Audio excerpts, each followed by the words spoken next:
આજે આપણે ધોરણ 12માં એક્ટિવ અને પેસિવ વોઇસનો અભ્યાસ કરીશું.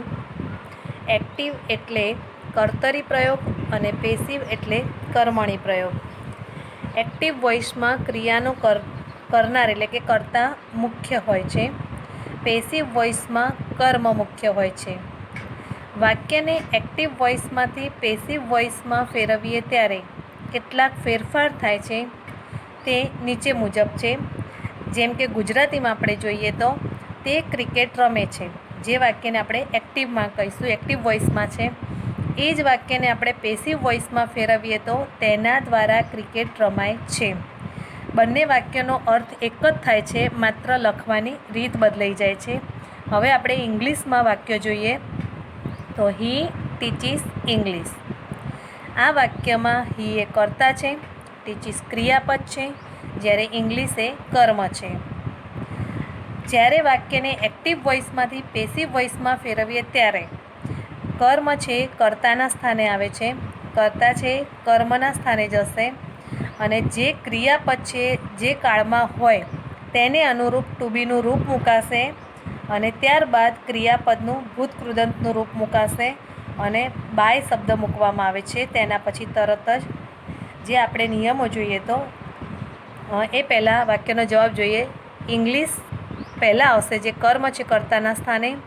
ટીચીસ શબ્દ ક્રિયાપદ વર્તમાન કાળમાં છે એટલે ટુ બીનું રૂપ આવશે ઇઝ, કારણ કે ઇંગ્લિશ એક વચનમાં છે. અને ટીચનું ભૂતકૃદંત થશે ટોટ.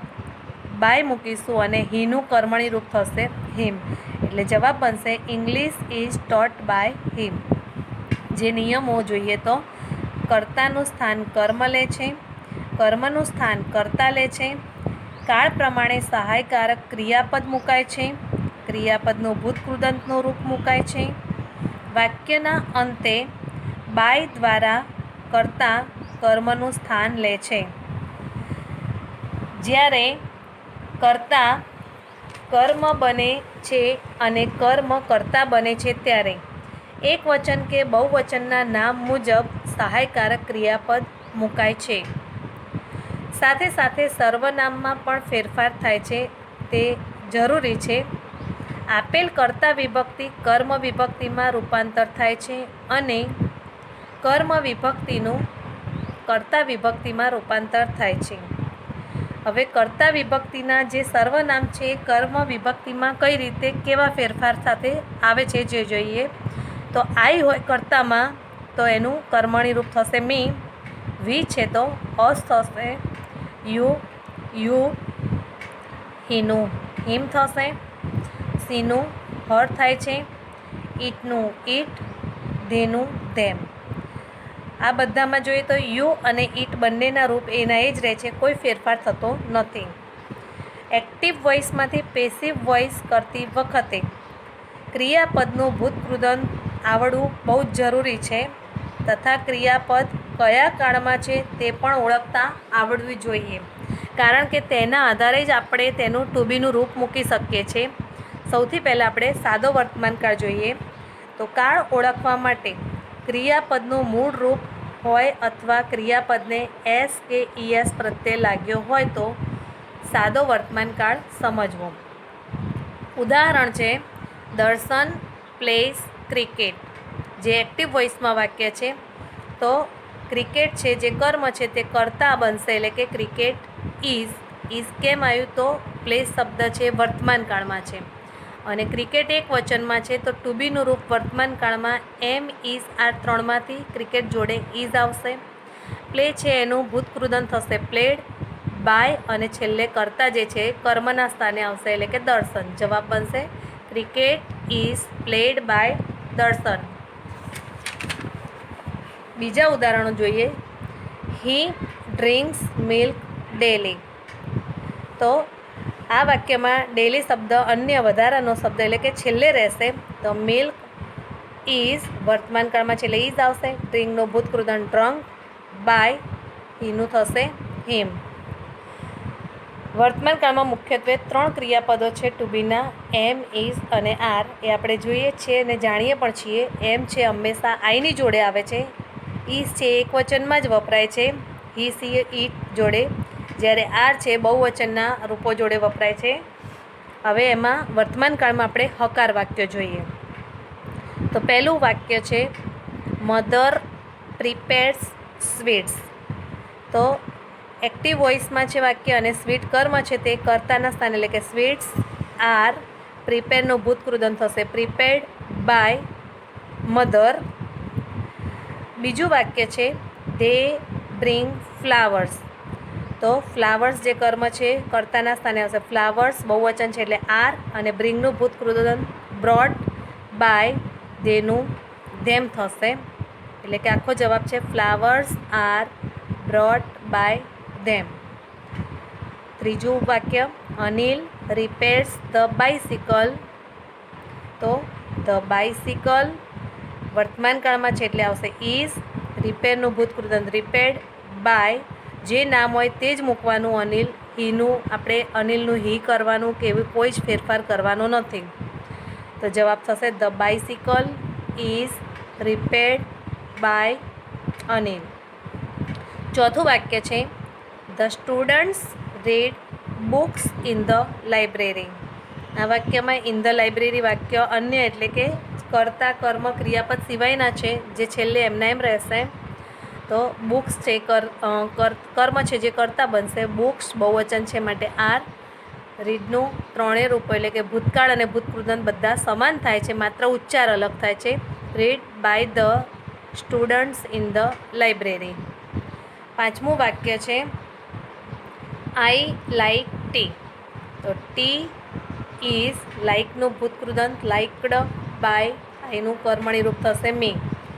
તો tea is liked by me. Birds build nests. તો નેસ્ટ્સ બહુવચન છે માટે આર આવશે. બિલ્ડનું ભૂતકૃદંત થશે build by birds. Radha respects the teacher. The teacher વર્તમાન કાળને એક વચન છે માટે ઇઝ આવશે. રિસ્પેક્ટનું ભૂતકૃદંત થશે રિસ્પેક્ટેડ બાય રાધા. આવી જ રીતે આપણે હવે નકાર વાક્ય જોઈશું વર્તમાન કાળમાં. તો સાદા વર્તમાન કાળમાં નકાર વાક્ય બનાવવા માટે ડુ કે ડઝનો ઉપયોગ થાય છે. હી સી ઇટ સાથે ડઝ અને આઈ વી યુ દે સાથે ડુ વપરાય છે. પેસિવ કરતી વખતે ડુ કે ડઝ નીકળી જાય છે, તેના બદલે એમ ઇઝ આર મુકાય છે અને નકાર માટે નોટ મુકાય છે. વાક્યમાં એક ઉદાહરણ જોઈએ. She does not bring homework. તો હોમવર્ક છે કર્મ છે તેને સૌથી પહેલાં કર્તાના સ્થાને લઈશું એટલે હોમવર્ક. ત્યાર પછી આપણને ડઝ બતાવે છે કે વાક્ય વર્તમાન કાળમાં છે અને એક વચનમાં છે એટલે આવશે ઇઝ. તેના પછી તરત જ આપણે નોટ મૂકી દેવાનું અને જે ક્રિયાપદ છે એનું ભૂતકૃદંત કરીશું બ્રિંગનું બ્રોટ બાય અને સીનું કર્મણી રૂપ થશે હર. એટલે કે આખા વાક્યનો જવાબ થશે homework is not brought by Har.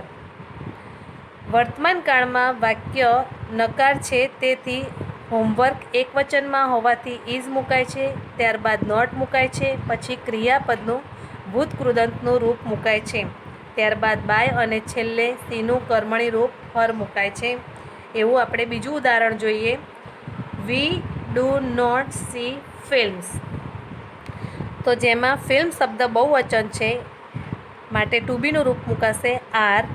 Not તરત જ મૂકી દેવાનો આર નોટ અને સીનું ભૂતકૃદંત થશે સીન બાય વીનું થશે અસ. કે ફિલ્મ્સ બહુવચનમાં છે આર મુકાય છે અને સીનું ભૂતકાળ થશે સો અને ભૂતકૃદંત થશે સેન. પછી બાય અને અંતે વીનું અસ મૂકીએ છીએ. બીજું એક્ઝામ્પલ છે Sohan does not eat biscuits. પણ જે કર્મ તમે આગળ લાવો છો એનો પહેલો અક્ષર કેપિટલ હોવો જોઈએ. તો બિસ્કિટ્સ આર નોટ ઇટનું ભૂતકૃદંત ઇટન બાય સોહન. તો આ રીતે આખો જવાબ ફરી બનશે biscuits are not eaten by Sohan. હવે બીજા વાક્યો આપણે જોઈએ છીએ. તો she does not drink milk. Milk is not ડ્રિંકનું ભૂતકૃદંત ડ્રંક બાય સીનું થશે હર.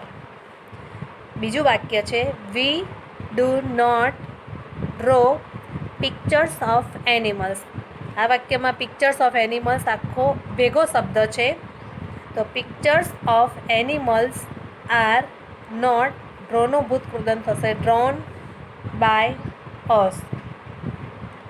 ત્રીજું વાક્ય છે Rohan and Sohan do not learn Sanskrit. તો સંસ્કૃત એક વચન છે માટે ઇઝ નોટ, લર્નનું ભૂતકૃદંત learned by Rohan and Sohan, જે બંને નામ આપે છે તે. 4 number Mohan does not give gifts. તો ગિફ્ટ્સ આર નોટ, ગીવનું ભૂતકૃદંત થશે ગિવન બાય, કરતા જે છે મોહન તો મોહન થશે. પૂર્વી ડઝ નોટ સિંગ સોંગ્સ. કર્મમાં જે સોંગ્સ છે એ પહેલાં આવશે એટલે સોંગ્સ આર નોટ, સિંગનું ભૂતકૃદંત થશે સંગ બાય પૂર્વી. ત્યાર પછી આપણે સાદા વર્તમાન કાળમાં જે પ્રશ્નાર્થ વાક્યો છે તે કેવી રીતે બનાવવા તે આપણે જોઈએ. તો પ્રશ્નાર્થ વાક્ય 2 પ્રકારના હોય છે. એક તો ડુ ડઝથી શરૂ થતા પ્રશ્નો અને બીજું છે પ્રશ્નાર્થ સૂચક શબ્દથી શરૂ થતા પ્રશ્નો, જે આપણે ઉદાહરણ દ્વારા જોઈએ. Do you play cricket. જ્યારે આવો પ્રશ્ન હોય ત્યારે ડુ ડઝને પહેલાં તો કાઢી નાખીશું આપણે, તેથી સાદું વાક્ય બની જશે જેમ કે યુ પ્લે ક્રિકેટ.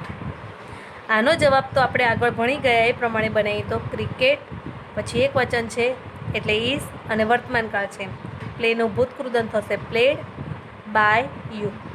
પરંતુ આપણો વાક્ય પ્રશ્નાર્થ હોવાથી પ્રથમ 2 શબ્દ છે ક્રિકેટ ઇઝ, તેને આપણે સ્થાન ફેર બદલે કરીશું એટલે કે is cricket played by you અને છેલ્લે મુકાશે પ્રશ્નાર્થ ચિહ્ન. એવું બીજું ઉદાહરણ જોઈએ તો ડુ આઈ ઈટ એપલ્સ. તો સાદું થશે આઈ ઈટ એપલ્સ. એનો જવાબ બનાવીશું આપણે. તો એપલ્સ આર, ઈટનું થશે ઈટન બાય, આઈનું થશે મી. પ્રશ્નાર્થ છેલ્લે જગ્યા બદલી કાઢીશું આપણે. Are apples eaten by me અને પ્રશ્નાર્થ ચિહ્ન. પછીનું એક્ઝામ્પલ જોઈએ. Do you write answers. જવાબ એ જ રીતે આપણે હવે સીધો બનાવવાનો પ્રયત્ન કરીએ. તો આન્સર્સ છે બહુવચન છે એટલે આન્સર્સની જોડે વર્તમાનકાળમાં આવશે આર. તો આર આન્સર્સ, રાઇટનું ભૂતકૃદંત થશે રિટન બાય અને જે પહેલો શબ્દ યુ છે છેલ્લે મૂકીને આપણે મૂકીશું પ્રશ્નાર્થ ચિહ્ન. ત્રીજું ઉદાહરણ છે ડઝ મીના લર્ન મ્યુઝિક. તો મીના લર્ન મ્યુઝિક અને સીધો જ જવાબ બનાવવા જઈએ આપણે. તો મ્યુઝિક છે એક વચનમાં છે તો ઇઝ મ્યુઝિક. ત્યાર પછી જે લર્ન ક્રિયાપદ છે તેનું ભૂતકૃદંત લર્ન બાય અને જે નામ છે મીના તે અને પ્રશ્નાર્થ ચિહ્ન. એટલે કે આખો જવાબ થશે is music learned by Meena. ચોથું વાક્ય છે do I speak English well. તો સીધો જ જવાબ આપણે શીખીએ બનાવતા. તો સૌથી પહેલાં તો જે શબ્દ છે છેલ્લો એટલે કે ઇંગ્લિશ આવશે, કર્તા ક્રિયાપદ અને કર્મ, એને પહેલું લાવવાનું છે તો ઇંગ્લિશ લઈશું.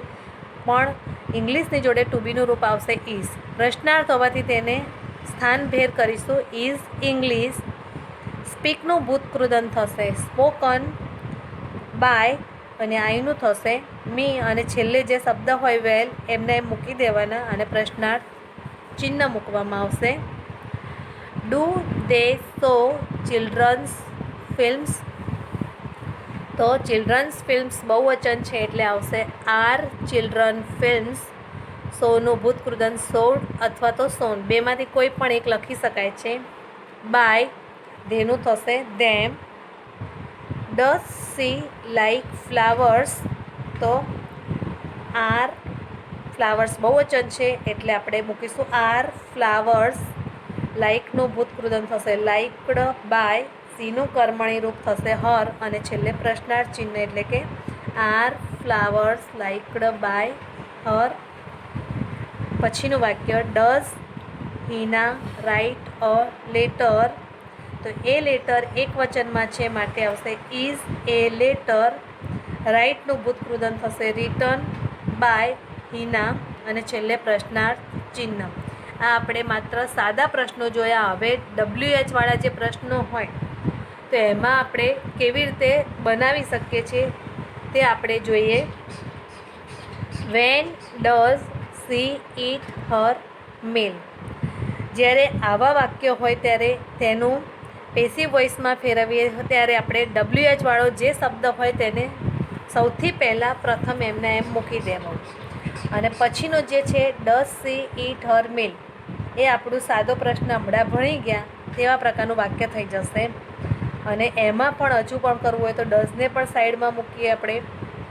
તો ડઝ ઉપરથી સાઈડમાં મૂકતા વાક્ય એવું થશે સી ઇટ હર મીલ. તેનો જવાબ બનાવીશું તો હર મીલ સૌથી પહેલાં લઈશું, ત્યાર પછી એક વચન છે એ ઇઝ, ઇટનું ભૂતકૃદંત ઇટન, બાય અને સીનું થશે હર. પણ વાક્ય પ્રશ્નાર્થ ડઝવાળું સમજીએ આપણે તો is her meal, eaten by her અને પ્રશ્નાર્થ ચિહ્ન. આપણું વાક્ય છે વેનવાળું છે એટલે સૌથી પહેલાં વેન મૂકી દો, ત્યાર પછી પાછળનો જે જવાબ આપણે બનાવ્યો is her meal eaten by her પ્રશ્નાર્થ ચિહ્ન. બીજું વાક્ય જોઈએ. When do you learn English. તો સીધો જવાબ બનાવવાનો પ્રયત્ન કરીએ આપણે. તો સૌથી પહેલાં વેન મૂકી દઈશું, ત્યાર પછી આ જ પ્રશ્નને આપણે પ્રશ્નાર્થ વાક્ય પ્રમાણે બનાવીશું. તો ઇંગ્લિશ સૌથી પહેલાં આવશે પણ એક વચનમાં છે એટલે ઇઝ ઇંગ્લિશ. લર્નનું ભૂતકૃદંત થશે લર્ન્ટ બાય અને જે યુ આપણું કરતા છે તે છેલ્લે મૂકીને પ્રશ્નાર્થ ચિહ્ન કે જેથી તમને બધા જ વાક્યો કેવી રીતે બનાવે આપણે એ ખ્યાલ આવી જશે. ફરીથી જવાબ જોઈએ તો when is English learn by you. બીજું વાક્ય જોઈએ. When does she teach Gujarati. તો તેનો સીધો જ જવાબ જોઈએ તો સૌથી પહેલાં આવશે વેન, ત્યાર પછી ગુજરાતી છે એક વચનમાં છે એટલે ઇઝ ગુજરાતી. ટીચનું ભૂતકૃદંત થશે ટોટ બાય અને સી છે એટલે એનું કર્મણી રૂપ થશે હર અને પ્રશ્નાર્થ ચિહ્ન. When is Gujarati taught by her. Next વાક્ય. Why does Tenali Raman punish the boy. તો સૌથી પહેલાં વાય છે તો વાય તો પહેલાં મૂકી જ દેવાનું, ત્યાર પછી ધ બોય શબ્દ એક વચનમાં છે તો એને અનુરૂપ આવશે ઇઝ ધ બોય. પનિશનું ભૂતકૃદંત થશે પનિશ્ડ બાય તેનાલી રામન પ્રશ્નાર્થ ચિહ્ન એટલે જવાબ ફરીથી why is the boy punished by Tenali Raman. ચોથું વાક્ય. How does William Tell shoot the arrow. તો એનો જવાબ જોઈએ તો પહેલાં હાઉ આપ્યું છે તો હાઉ પહેલાં લખીશું, ત્યાર પછી ધ એરો એક વચનમાં છે એટલે અને વર્તમાન કાળ છે એટલે ઇઝ ધ એરો અને શૂટ છે એનું ભૂતકૃદંત શૂટ એક ઓ નીકળી જશે SHOT બાય વિલિયમ ટેલ અને ખાસ પ્રશ્નાર્થ ચિહ્ન છેલ્લે મૂકવાનું. ઇનડાયરેક્ટ સ્પીચમાં પ્રશ્નાર્થ નીકળી જાય છે પણ પેસિવ વોઇસમાં રાખવાનું. પાંચમું વાક્ય. વેન ડઝ યાટો ગીવ ધ ગિફ્ટ. તો પહેલાં વેન, ત્યાર પછી યાટો ધ ગિફ્ટ છે એક વચનમાં છે માટે ઇઝ ધ ગિફ્ટ. ગીવનું ભૂતકૃદંત થશે ગીવન બાય યાટો. છઠ્ઠું વાક્ય. What does the peacock it. આ વાક્યનો જવાબ થોડો અલગ હોય છે. વોટ પહેલાં, ત્યાર પછી ડઝ છે તો વોટ ઇઝ. ઇટનું ભૂતકૃદંત ઇટન બાય ધ પીકોક. હવે આપણે છેલ્લે વર્તમાન કાળમાં એક હુવાળા પ્રશ્નો છે એ પણ અલગ રીતે બને છે તે જ જોઈ લઈએ. તો હુવાળા વાક્યને પેસિવમાં ફેરવતી વખતે વાક્યની શરૂઆતમાં બાય હોમ મૂકવામાં આવે છે, ત્યાર પછી ટુ બીનું રૂપ અને અંતે ભૂતકૃદંતનું રૂપ મુકાતું હોય છે. તો તમે જોઈ શકો છો. ઉદાહરણ તરીકે હુ ડ્રિંક્સ કોફી. તો વાક્યની શરૂઆતમાં આપણે પહેલાં મૂકી દઈશું બાય હોમ. હવે કોફી છે એક વચન છે એટલે આવશે ઇઝ કોફી અને ત્યાર પછી ડ્રિંકનું ભૂતકૃદંત ડ્રંક અને પ્રશ્નાર્થ ચિહ્ન. ફરીથી ભૂલથી બાય ના મુકાય એનું ધ્યાન રાખવું. એટલે જવાબ બને છે by whom is coffee drunk. પછીનું વાક્ય જોઈએ. Who answers you. તો હુવાળા વાક્યમાં પહેલાં મૂકીશું બાય હોમ, યુ બહુવચન છે એટલે આર યુ અને આન્સરનું આન્સર્ડ પ્રશ્નાર્થ ચિહ્ન. Who buys tea, by whom, tea એક વચન છે ઇઝ ટી અને બાયનું થશે બોટ અને પ્રશ્નાર્થ ચિહ્ન. નેક્સ્ટ, હુ હિટ્સ તેનાલી રામન્સ કેપ, તો by whom Tenali Raman's cap એને અનુરૂપ એક વચનમાં આવશે ઇઝ તેનાલી રામન્સ કેપ. હિટનો ત્રણેય રૂપો સરખા થાય છે, ભૂતકાળ પણ હિટ થાય અને ભૂતકૃદંત પણ હિટ થાય છે. નેક્સ્ટ વાક્ય, who sees wildlife sanctuaries in south India, તો by whom wildlife sanctuaries બહુવચન છે માટે આર વાઇલ્ડ લાઈફ સેન્ચ્યુરીઝ સીનું ભૂતકૃદંત થશે seen in south India. Who builds the statue of Buddha, તો હુના બદલે આવશે by whom is the statue of Buddha, બિલ્ડનું ભૂતકૃદંત થશે બિલ્ડ. પછીનું વાક્ય, હુ એરેન્જીસ ધ સાયન્સ ફેર, તો by whom is the science fair arranged. જ્યારે એક્ટિવ વોઇસમાંથી પેસિવ વોઇસમાં વાક્યને પ્રશ્નાર્થને ફેરવીએ ત્યારે પ્રશ્નાર્થ ચિહ્ન રહે છે અને ઇનડાયરેક્ટ સ્પીચમાં પ્રશ્નાર્થ ચિહ્નનું પૂર્ણ વિરામ થઈ જાય છે. આજે આપણે વર્તમાન કાળના વાક્યો જોયા. નેક્સ્ટ વિડીયોમાં આપણે ભૂતકાળના વાક્યો જોઈશું.